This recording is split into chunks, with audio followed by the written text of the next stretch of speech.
সারা দেশে বাড়ছে লোডশেডিং, এতে ভোগান্তিতে সব শ্রেণীর মানুষ। সে বিষয়ে আরো আপডেট জানবো। সুনামগঞ্জে যেতে চাই, সহকর্মী আর জুয়েল সেখানে রয়েছেন। জুয়েল, শহর এবং গ্রামের লোডশেডিং বন্টনের পর গ্রামের চিত্র কেমন দেখছেন এবং প্রতিদিন কত ঘন্টা করে লোডশেডিং হচ্ছে সেখানে?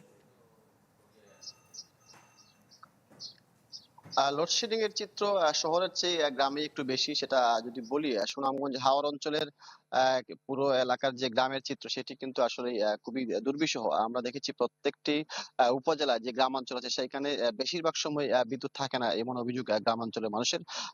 যেহেতু বিদ্যুৎ কর্মকর্তারা বলছেন যে সুনামগঞ্জে যে পরিমাণ চাহিদা, 9 থেকে 10 মেগাওয়াট বিদ্যুতের চাহিদা থাকার পরও তারা 4 থেকে 6 মেগাওয়াট বিদ্যুৎ পাচ্ছেন, যার কারণে কিন্তু শহরের যে কোলাহল কিংবা শহরের যে বাণিজ্যিক কেন্দ্রগুলোতে বিদ্যুৎ দেওয়ার পরে কিন্তু আসলে গ্রামাঞ্চলে সেই বিদ্যুৎ পৌঁছানোটা অনেকটা কঠিন হয়ে যায়। যার RICL TMX, যুগের পর যুগ স্থাপনা থাকে মজবুত। ফলে কিন্তু প্রত্যেকটি গ্রামাঞ্চলে দেখেছি বিদ্যুৎ বেশিরভাগ সময় বিদ্যুৎ থাকে না। অনেকেই অভিযোগ করেছেন যে 2 থেকে 3 ঘন্টার মতো সর্বসাকুল্যে বিদ্যুৎ পান না গ্রামাঞ্চলের মানুষজন। যার কারণে কিন্তু হাওর অঞ্চলে যে এখন ধান তোলার মৌসুম, সেই ক্ষেত্রে আ যেই যে ধান এবং চালের যে মেশিন গুলো আছে সেগুলো কিন্তু আসলে অনেকটা ব্যবহার হচ্ছে না বিদ্যুতের কারণে কিন্তু। এবং সব মিলিয়ে গ্রামাঞ্চলের এমনিতে আবহাওয়া বয়ে যাওয়ার কারণে কিন্তু অনেক বৃষ্টিপাত হলেও বিদ্যুতের একটা যে ক্ষতি হয়, সেই কারণেও কিন্তু বিদ্যুৎ সরবরাহ কম থাকে। তবে সুনামগঞ্জে বলা যায় গেল কয়েকদিনের চরম দুর্বিষহ ছিল লোডশেডিং, এবং যেই পরিমাণ চাহিদা তার অর্ধেকও না পাওয়ার কারণে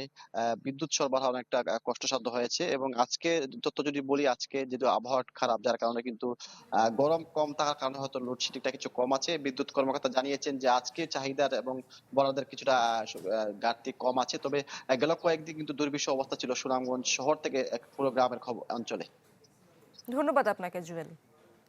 সহকর্মী জুয়েল যুক্ত হয়েছিলেন সুনামগঞ্জ এলাকা থেকে।